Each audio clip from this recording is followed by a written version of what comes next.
দেশের সংস্কারের বিষয়ে ঐক্যমতে পৌঁছে ভোটার তালিকা প্রস্তুত হয়ে গেলে নির্বাচনের তারিখ ঘোষণা করা হবে বলে জানিয়েছেন প্রধান উপদেষ্টা ডক্টর মোহাম্মদ ইউনূস।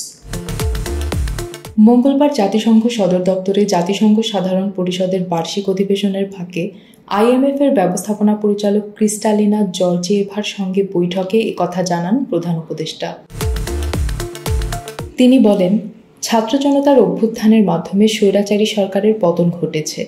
বর্তমান বাংলাদেশ একটি নতুন দেশ। নতুন সরকার গঠনের পর নির্বাচন, বেসামরিক প্রশাসন, পুলিশ, বিচার বিভাগ, দুর্নীতি বিরোধী এবং সংবিধানে গুরুত্বপূর্ণ সংস্কারের সুপারিশ করার জন্য 6টি কমিশন গঠন করা হয়েছে। কমিশনের সুপারিশ নিয়ে সরকার রাজনৈতিক দলগুলোর সঙ্গে আলোচনা করবে জানিয়ে ডক্টর ইউনূস বলেন, সংস্কারের বিষয়ে ঐক্যমত পোষণ করা হলে এবং ভোটার তালিকা তৈরি হলে নির্বাচনের তারিখ ঘোষণা করা হবে।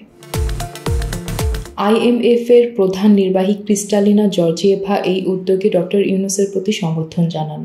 ঋণদাতা সংস্থা এই সরকারের জন্য আর্থিক সহায়তার বিষয়টি দ্রুত ট্র্যাক করবে জানিয়ে জর্জিয়েভা বলেন, তিনি বাংলাদেশে আইএমএফ-এর একটি দল পাঠিয়েছেন এবং দলটি এখন ঢাকায় রয়েছে। আগামী মাসে দলের সদস্যরা আইএমএফ পরিচালনা পর্ষদের কাছে তাদের প্রতিবেদন জমা দেবেন।